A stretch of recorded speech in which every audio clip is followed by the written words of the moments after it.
Hello everyone. आज हम लोग Indian political thought, political science में जो बीए फाइनल में पेपर है, ये एमए में भी आते हैं जो इंडियन पॉलिटिकल थॉट है। और अगर आप नेट का एग्ज़ाम देंगे या फिर कोई और कॉम्पिटिटिव एग्ज़ाम देते हैं, यूपीएससी या फिर कोई और, तो उसमें भी जो इंडियन पॉलिटिकल थॉट है उसके बारे में पूछा जाता है। तो सबसे पहले शुरुआत करते हैं मनु से, मनु स्मृति। ठीक है, तो उसके जो जनक हैं मनु। अब मनु ने जो हैं उन्होंने क्या, ये ऋषि थे बहुत बड़े।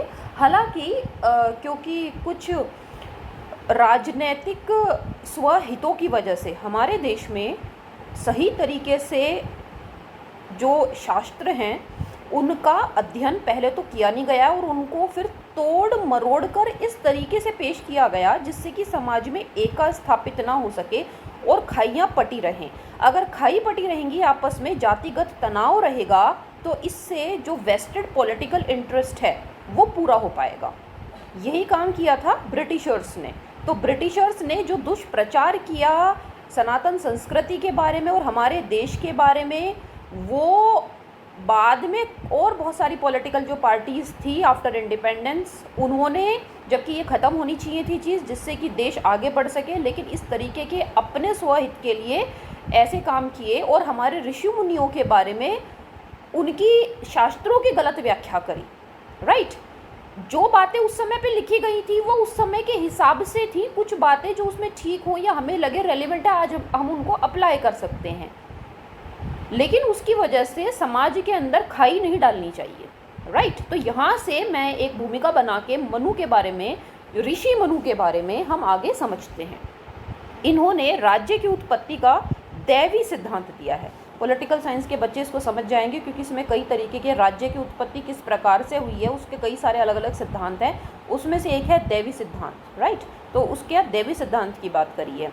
इन्होंने धर्म के बारे में बताया। धर्म जो है वो ध्र धातु से, ध्रुव एक तरीके से बोला जाएगा इसको, ध्रुव धातु से बना है जिसका अर्थ होता है धारण करना, है ना। जैसे मैं हमेशा अपने अलग अलग जो वीडियोस बनाती हूँ उसमें मैं बोलती हूँ कि धर्म जो होता है, इंग्लिश जो इसका एक तरह से हम बोलते हैं ट्रांसलेशन, वो रिलीजन बिल्कुल भी नहीं है। नियरेस्ट रिलीजन का पंथ हो सकता है। धर्म एक बहुत ही व्यापक अर्थ का शब्द है।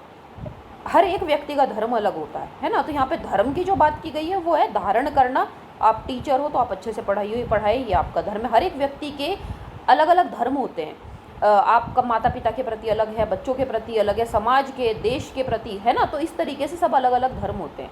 अच्छा, तो उसके बाद उन्होंने कहा कि राज्य क्या अस्तित्व धर्म के प्रवर्तन के लिए। देखिए कितनी अच्छी बात है। राज्य जो है वो इस वजह से है कि जिससे व्यक्ति अपने धर्म का पे अनुसार चल सके, not on the basis of religion. यहाँ रिलीजन की बात बिल्कुल भी नहीं है कि सब अपने अपने धर्म के हिसाब से, रिलीजन के हिसाब से चले। यहाँ पे रिलीजन का मतलब धर्म नहीं है, जैसे मैं बता रही हूँ आप लोगों को।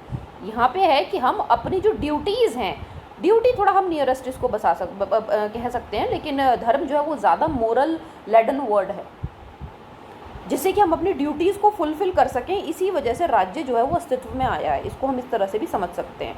राज्य व धर्म व दंड भी परस्पर संबंधित हैं आपस के अंदर, है ना। अगर अच्छी तरीके से कोई अपना कार्य, अपनी ड्यूटी का फुलफिलमेंट नहीं करेगा तो क्या होगा, पनिशमेंट दिया जाएगा। राइट, अब पनिशमेंट जो है, जो तत्व है भौतिक बल, किस तरीके से, कैसे, जैसे कई सारी चीज़ें उसमें इन्होंने 3 चीज़ों के हिसाब से उसको समझाया। नैतिक प्रयोजन के लिए इसका हम इस्तेमाल कर सकते हैं, नैतिकता को उभारने के लिए। अधिकृत संस्था जो व्यक्ति दंड दे, वो जिसको दंड देना चाहिए वही दंड दे, ये नहीं कि कोई किसी को भी कुछ बता दे, ठीक है ना। और अनुल्लंघनीयता, ड्यूटी सही तरीके से हो, जो दंड दिया जाए वो वाकई में उसको, उसके अनुसार उसको आचरण फिर करना चाहिए। राइट, राजा जो है दंड का अभिकर्ता होता है, मतलब राजा जो है उसके, वो तय करेगा और उसके नाम से दंड दिया जाएगा। राइट, देखिए फिर आगे, राज्य दंड की शक्ति का प्रयोग इस प्रकार करे कि सभी व्यक्ति चारों जो पुरुषार्थ हैं, धर्म, अर्थ, काम व मोक्ष, उसकी प्राप्ति कर सकें। देखिए कितना सुंदर कंसेप्ट है। और बिना पढ़े और बिना इनको जाने लोग जो है दुष्प्रचार करते हैं इनके बारे में, because of their own political interest. Right, अगर ऐसा ना करें तो वोट भी ना मिले ना, अगर पॉलिटिकल पार्टी सच सच बातें बताए लोगों को। चलिए, तो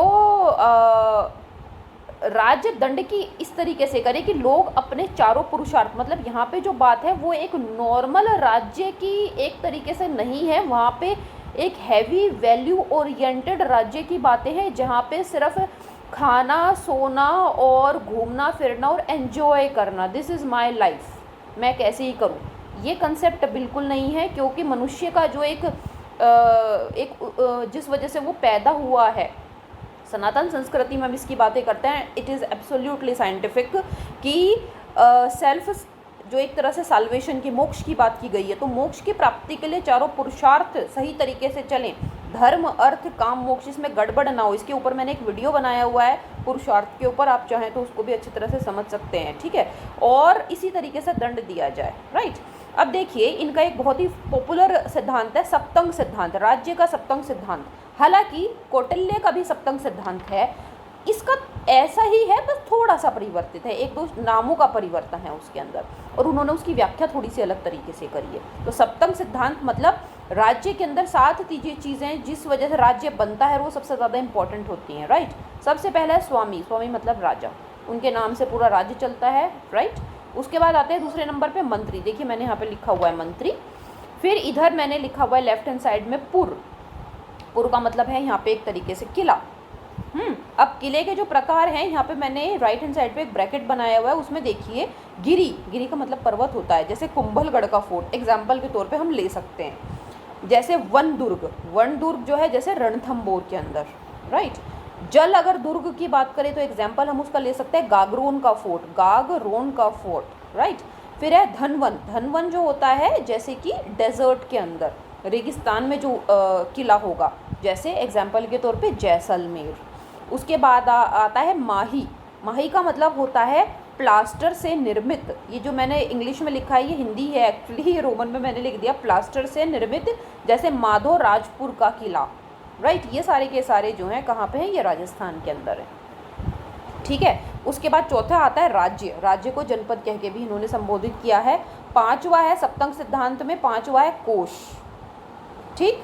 छठा है दंड, दंड का मतलब होता है सेना, सेना के बारे में इन्होंने बताया, हस्ती हाथी की, रथ होंगे, अश्व होंगे घोड़े, जल, ठीक है। और उसके बाद पदाती पैदल चलने वाले, जल का मतलब है यहाँ पे नेवी से है। अब आप देखिए किस समय पे ये बातें की जा रही हैं, राइट। उसके बाद आता है और सातवां होता है हमारा मित्र, ये है सप्तंग सिद्धांत अकॉर्डिंग टू मनु, ऋषि मनु। अब उसके बाद आता है राज्य की उत्पत्ति का जो दैवीय सिद्धांत है, वो जो मनुस्मृति है उसके सप्तम जो है अध्याय में दिया गया है। मनु ने राज्य की उत्पत्ति के स्थान पर राजा की उत्पत्ति का उल्लेख किया है ना, क्योंकि दैवीय सिद्धांत है और इसमें राज्य की उत्पत्ति नहीं, ये राजा के बारे में बताते हैं कि राजा किस प्रकार से बना और उसके बाद राजा कौन बना और उसने फिर किस तरीके से जो है राज्य की उत्पत्ति की, राइट। राजा होगा तो ही राज्य होगा ना, अगर हम इसको इस तरीके से समझें। फिर आता है राजा 8 सर्वाधिक महत्वपूर्ण शक्तियों से समन्वित होता है। देखिए ये जो हैं अलग अलग देवता हैं जिनको हम लोग सनातन संस्कृति में देवता मानते हैं और जिनसे हम लोग एक तरह से, जिनकी वजह से हमारा सर्वाइवल होता है। तो ये कहते हैं कि राजा के अंदर ये सारे गुण होने चाहिए इनके, जैसे सूर्य, ठीक है, हमारी एक तरह से आत्मा है, सूर्य को हम बोलते हैं, मतलब सूर्य की वजह से जीवन है। चंद्र, चंद्र सूर्य की तरह तेज होना चाहिए, चंद्रमा की तरह शीतलता होनी चाहिए, है ना, हम इसको ऐसे समझ सकते हैं। यम, यम की तरह दंड सही तरीके से देना चाहिए। कुबेर अपने राज्य को धन धान्य से परिपूर्ण करे। इंद्र मतलब जैसे कि खेती और सारी चीज़ें सही तरीके से सब कुछ हो। वरुण, वरुण का मतलब जैसे जल देव, जल, पूरे जल की आपूर्ति और सब चीज़ें सही तरीके से हों। पवन, हवा, सब कुछ अच्छा चले, पोल्यूशन ना फैले, हम इसको ऐसे समझ सकते हैं, राइट। और उसके बाद आता है अग्नि, अग्नि का जैसे होता है कि सब कुछ पवित्र कर देने की शक्ति अग्नि के पास होती है, तो समय समय पर अगर ज़रूरत है तो अग्नि का प्रयोग भी किया जा सकता है, राइट। और हवन वगैरह जो होते हैं, वातावरण की शुद्धि के लिए, पवन को शुद्ध करने के लिए अग्नि का इस्तेमाल करना, राइट। तो ये इसके जो सारे गुण हैं, ये सारे गुण राजा के अंदर होने चाहिए, करेक्ट। उसके बाद आता है भूल से भी राजा का विरोध नहीं किया जाना चाहिए, क्योंकि ये एक दैवीय सिद्धांत है। तो राजा को यहाँ पे एक बहुत ही उच्च स्थान जो है वो मनु ने प्रदान किया। अब राज्य के जो है क्या कार्य क्षेत्र हैं, राज्य के कार्य क्षेत्र मतलब राजा जो है वो किस तरीके से संभालता है अपना काम काज, जैसे प्रजा का रक्षण करना, प्रजा पालन या लोक कल्याण करना, प्रशासनिक व्यवस्था का निर्वाह करना, जो भी उनका काम है वो ड्यूटीज़ हैं बहुत अच्छी तरह से उनको फुलफिल करना। अर्थव्यवस्था का संचालन व नियंत्रण करना। अच्छा, जो इंग्लिश वाले बच्चे होंगे वो भी इसको आसानी से समझ सकते हैं, क्योंकि लैंग्वेज बहुत ईजी है ना। प्रजा का रक्षण, प्रोटेक्शन करना, प्रजा पालन या लोक कल्याण करना, पब्लिक वेलफेयर, प्रशासनिक व्यवस्था, एडमिनिस्ट्रेटिव जो सिस्टम है उसको सही तरीके से चलाना, अर्थव्यवस्था का संचालन व नियंत्रण, है ना, implementation and control of economic policies, right. इसके साथ में आता है सामाजिक व्यवस्था का नियमन व निर्वाह। नियमन मतलब रेगुलेशन, है ना, regulation of social system. Social system का मतलब है यहाँ पे, अब यहाँ पे आ जाती है चीज़ें जिसकी वजह से ऋषि मनु के बारे में उल्टी सीधी बातें बोली जाती हैं, जैसे कि ब्राह्मण, क्षत्रिय, वैश्य और शूद्र। इन्होंने बोला कि इसके हिसाब से सामाजिक व्यवस्था चलनी चाहिए और साथ में आश्रम व्यवस्था के अनुसार ये सब होना चाहिए। जो आश्रम क्या है, ब्रह्मचर्य, गृहस्थ, वानप्रस्थ और संन्यास। देखिए बच्चों, मैंने आश्रम पे एक वीडियो बनाया हुआ है, वर्ण व्यवस्था पे भी मैं एक वीडियो अलग से सेपरेट बनाऊंगी, लेकिन ब्रीफ में मैं आपको बता देती हूँ, हमारे यहाँ पे कभी भी जो वर्ण व्यवस्था है वो इस तरीके से रिजिड नहीं हुआ करती थी। जातियाँ और ये सब चीज़ें बहुत बाद में आकर रिजिड बनी हैं, और वो भी क्या है, ऑक्यूपेशनल। हमारे यहाँ पे जो कास्ट सिस्टम जो है ना वो ऑक्यूपेशनल कास्ट सिस्टम है। ऑक्यूपेशन मतलब काम जो करते थे उसके हिसाब से, है ना, उसके हिसाब से उनका एक कैटेगराइजेशन हो गया, राइट। ये है ना कि ऐसे कि अगर पहले के समय पे वैदिक सिस्टम में व्यवस्था ये थी कि ब्राह्मण का जो पुत्र है वो शूद्र भी हो सकता था, अगर उसके कर्म जो है, कर्म के आधार पे वर्ण व्यवस्था होती थी, राइट। और फिर आश्रम व्यवस्था है ब्रह्मचर्य, मतलब आप जो है जब तक अच्छी तरह से पढ़ाई करो, फिर गृहस्थी अपना सही तरीके से अपना गृहस्थ चलाइए, फिर गृहस्थ में रहते हुए अपने पुत्र पुत्री को, अपनी बहू को व्यवस्था सौंप दो, उन्हें समझाओ और संभालो और ईश्वर में ध्यान लगाओ। और उसके बाद संन्यास का अर्थ होता है बिल्कुल एक तरह से विरक्ति की भावना, जिससे कि साल्वेशन हो सके, जिससे कि मोक्ष की प्राप्ति हो सके। और फिर आता है न्याय की व्यवस्था। नीति व धर्म पर आधारित न्याय को प्रतिष्ठित करना। न्याय की व्यवस्था, न्याय मतलब जस्टिस, जस्टिस किस तरीके से होना चाहिए, नीति मतलब एक तरीके से मोरालिटी आप यहाँ पे कह सकते हैं, उसके हिसाब से, और धर्म के आधार पे, धर्म मैं जैसे बता रही हूँ ड्यूटीज़ के हिसाब से। अगर कोई व्यक्ति, देखिए प्रॉब्लम्स अराइज होंगी ही ना, अगर सब लोग अपने ड्यूटीज़ को सही तरीके से फुलफिल करेंगे तो कोई प्रॉब्लम नहीं होगी। प्रॉब्लम ही तब अराइज होते हैं जब ड्यूटीज़ अपनी सही तरीके से फुलफिल नहीं की जाती हैं। तो जस्टिस जो है वो किसी पे बेस्ड है, ड्यूटीज़ पे पूरा का पूरा जो जस्टिस सिस्टम है ऋषि मनु का वो बेस्ड है।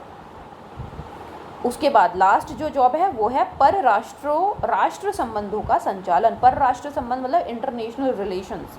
राज्य का ये भी एक कार्य होता है कि जो, या राजा का ये कार्य होता है इंटरनेशनल जो रिलेशंस है उनको मेंटेन करना। जैसे कि अभी आप इन सब चीज़, ये सारी चीज़ें रेलेवेंट है आज के समय पे भी, जो प्रधानमंत्री जी हैं वो पूरा का पूरा मेंटेन करते हैं किस तरीके से। आप ये देख लिया आफ्टर 2014 हमारी जो पूरी की पूरी जो इंटरनेशनल रिलेशंस है ज़बरदस्त तरीके से ट्रांसफॉर्म हुआ है। अभी हमारे आप एग्जांपल के तौर पे देखिए, जयशंकर प्रसाद जी बैठे हुए थे और अमेरिकन जो मिनिस्टर हैं वो बैठे हुए थे, और अमेरिकन मिनिस्टर ने बोला, क्योंकि वो हमेशा इस तरीके की बातें करते हैं हमेशा दूसरों के साथ, जो वहाँ की फॉरेन मिनिस्ट्री है और वो जो देश है, क्योंकि वो एक तरीके से अपने आप को फर्स्ट कंट्री मानता है दुनिया की, है ना। तो उन्होंने बोला कि भाई हमें आपके यहाँ के जो ह्यूमन राइट्स जो वायलेशन है उसकी बड़ी फिक्र है। तो तुरंत जयशंकर प्रसाद जी ने भी यही जवाब दिया, जो कि हमारे यहाँ के फॉरेन मिनिस्टर हैं, कि आपके यहाँ पे जो ह्यूमन राइट वायलेशन होता है उसकी हमें भी बड़ी फिक्र है।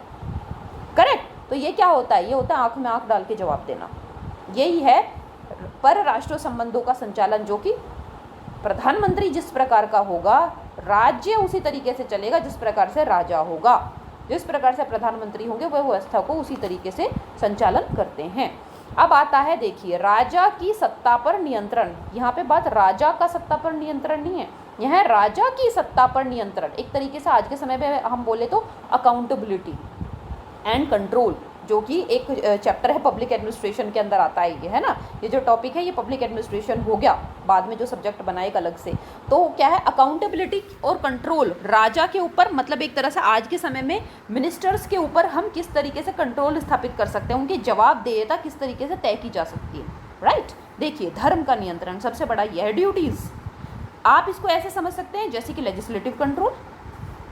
धर्म का मतलब यहाँ पे क्या है, कॉन्स्टिट्यूशन है हमारा, कॉन्स्टिट्यूशन के हिसाब से सारी पॉलिसीज़ बननी चाहिए। फर्स्ट बिल्कुल क्लियर हो गया। सेकंड देखिए, संस्थागत नियंत्रण। संस्थागत मतलब इंस्टीट्यूशनल जो कंट्रोल होता है, कैसे? शक्तियों का विकेंद्रीकरण, डिसेंट्रलाइजेशन ऑफ पावर। एक के हाथ में सारी शक्तियाँ नहीं होनी चाहिए, बिल्कुल करेक्ट है। ठीक है, अब देखिए इसको, शासक की शक्तियों एवं कार्यों के विकेंद्रीकरण के माध्यम से शासक की निरंकुशता, डेस्पोटिज्म एवं स्वच्छेचारिता, मतलब एक तरीके से उसकी जो डिस्क्रिशनरी पावर एक स्थापित हो जाती है, पर प्रभावी अंकुश, कंट्रोल रखा जा सकता है ना। ज़्यादा उसके हाथ में आप पावर दो मत ना, डिसेंट्रलाइजेशन कर दो पावर्स का। करेक्ट। राजा के लिए दंड विधान, जैसे कि सेंटर हो गया, स्टेट हो गया, स्टेट के बाद स्टेट डिवाइड हो गया डिस्ट्रिक्ट्स के अंदर, है ना। और हमारे यहाँ तो क्या 73rd और 74th अमेंडमेंट के तहत हमारे जो पंचायत है उसको भी अपनी शक्तियाँ हैं अलग से। तो कितना सुंदर सिस्टम है, राइट।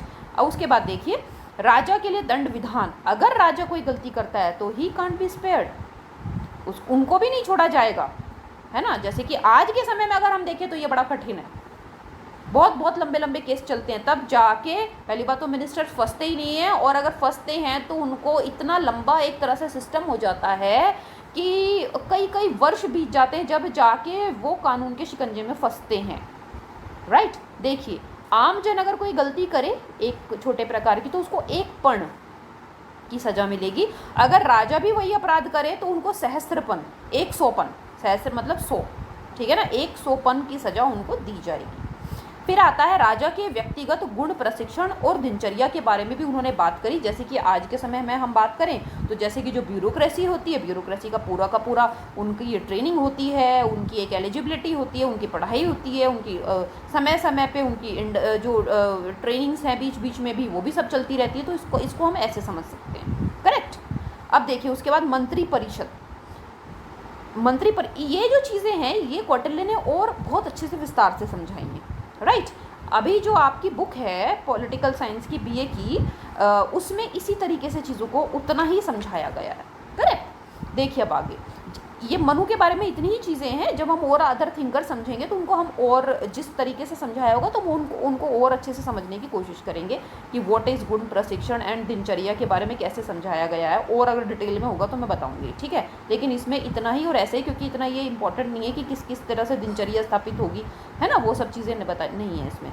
आगे देखते हैं मंत्री परिषद कैसा होगा। मंत्री परिषद मतलब जैसे कि आज के समय में हमारा काउंसिल ऑफ मिनिस्टर कैसे हो गए, 7 से 8 लोग, या आप इसको और थोड़ा सा प्रिसाइसली समझेंगे तो कैबिनेट मिनिस्ट्री, मंत्री परिषद बड़ा होता है, council of minister, cabinet ministry छोटी होती है ना। तो कैबिनेट जो होते हैं वो 7 से 8 लोग। योग्यता क्या होगी उनकी, एलिजिबिलिटी। देखिए आज के समय में मिनिस्टर बनने के लिए कोई योग्यता नहीं होती है, भारत का नागरिक होना चाहिए और मतलब दिवालिया ना हो, और उसकी एक एज डिस्क्राइब कर दी गई है। लेकिन यहाँ पे क्या, यहाँ पे कुछ योग्यताएं भी दी गई हैं, जैसे कुलीन हो, एक अच्छे कुल का व्यक्ति।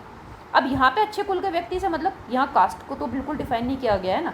अच्छे कुल से मतलब हम समझ सकते हैं कि किसी प्रकार की चोरी चकारी का कोई ऐसा सिस्टम ना हो, कुलीन हो, सभ्य परिवार का हो, शास्त्र ज्ञाता। ये देखिए पढ़ा लिखा व्यक्ति होना चाहिए, है ना, उसको शास्त्रों की समझ हो। शास्त्र का मतलब है यहाँ पे उसको हमारे जो वैदिक स्क्रिप्चर्स हैं और साथ में धर्म मतलब ड्यूटीज़ और नीति शास्त्रों के में जो बताई गई हैं उन सब का उसको ज्ञान होना चाहिए, राइट। और साथ में शूरवीर योद्धा होना चाहिए, है ना। जैसे कि इसको हम ऐसे समझ सकते हैं, शास्त्री जी, हालांकि 1965 के वॉर के बाद अचानक से एक हादसा हुआ जिसका आज तक एक क्लैरिटी नहीं है कि हुआ क्या था, और वो शांत हो गए। लेकिन जिस प्रकार से उन्होंने पाकिस्तान को जवाब दिया है वो काबिल तारीफ बात, राइट। तो ये क्या हुआ, शूरवीरता हुई है, करेक्ट। फिर देखिए विभागों का वितरण जैसे पोर्टफोलियो होता है हमारे यहाँ पे, अलग अलग लोग अलग अलग तरीके के विभाग मिनिस्ट्रीज़ को संभालते हैं। ये विशेष जानकार व्यक्ति को ही दी जानी चाहिए। जैसे कि मोदी जी, सुषमा स्वराज जी ने फॉरेन मिनिस्ट्री संभाली, जयशंकर प्रसाद जी जो करंट फॉरेन मिनिस्टर हैं उस समय फॉरेन सेक्रेटरी हुआ करते थे। लेकिन after the demise of Shrimati Sushma Swaraj ji, Modi ji इनको कैबिनेट में लेकर आए, राइट। हरदीप पुरी जी वो पेट्रोलियम मिनिस्टर हैं, लेकिन वो पहले क्या थे, वो ब्यूरोक्रेट थे। मोदी जी ने उनको ये बनाया क्योंकि उनको इन सब चीज़ों की समझ है, गहरी समझ है, राइट। अब आगे देखिए, मंत्री होगा उसके नीचे अध्यक्ष होगा, जैसे मैंने लिखा हुआ है। अब देखिए इसमें इन्होंने और एक इम्पॉर्टेंट चीज़ है कि राजा का कर्तव्य है कि वह मंत्रियों के परामर्श को, जो मंत्री उनसे सहमत है उनके परामर्श को, और राजा के कार्यों से असहमत मंत्रियों के परामर्श को भी उचित महत्व दे। ना वो सिर्फ उनके मतलब कार्यों को उचित स्थान दे, उचित उनके परामर्श को उचित स्थान दे जो उनको सपोर्ट करते हैं और जो उनकी बातों से सहमत है, बल्कि उनको भी जो उनसे सहमत ना हो। जैसे कि फॉर एग्जांपल हम कांग्रेस पार्टी को देख सकते हैं कि किस तरीके से एक परिवार की वजह से एक पुरानी पार्टी ख़त्म होती जा रही है ना। अब देखिए आगे, राजा द्वारा मंत्रियों से पृथक पृथक विचार करने व सामूहिक विचार करने का भी उल्लेख है। जैसे कि किसी एक मिनिस्टर से अलग से बात करनी और उसके बाद एक पूरा कैबिनेट मीटिंग होना या काउंसिल ऑफ मिनिस्टर की मीटिंग होना, है ना, जिससे जो इंपॉर्टेंट डिसीजंस लिए जाते हैं वो हमेशा कैबिनेट मीटिंग में लिए जाते हैं, राइट। मंत्रणा की गोपनीयता, समय और स्थान का जो है इसकी भी गोपनीयता होनी चाहिए। जहाँ पे मीटिंग हो रही है उसकी और वहाँ पे क्या बातें हुई हैं, जैसे जितने भी हमारे मंत्री हैं और जितने भी ब्यूरोक्रेट हैं जब शपथ लेते हैं तो हमेशा अपने पद की और गोपनीयता की शपथ लेते हैं। सारी चीज़ें बताई नहीं जा सकती है ना, राइट। और इसके साथ में जो कर है, कर के बारे में भी इन्होंने बातें करी है, टैक्स के बारे में कि टैक्स इस प्रकार से लिया जाना चाहिए कि जो कमज़ोर है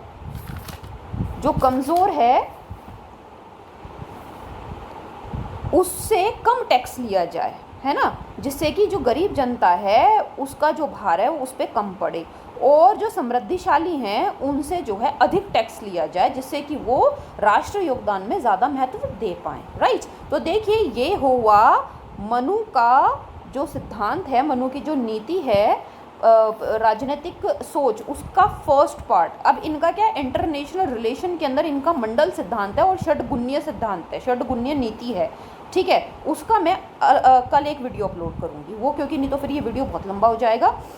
आई होप आपको जो ये मनु का जो फर्स्ट पार्ट है और ये समझ में आया होगा, और जो उनके बारे में भ्रांतियाँ बनाई गई हैं इस छोटे से वीडियो से शायद मन में आपके वे जो गलत बातें फैलाई गई थोड़ी सी दूर हुई होंगी ज़रूर, राइट। तो एक छोटा सा ये प्रयास ही था, लेकिन ये कोर्स के हिसाब से प्रयास था।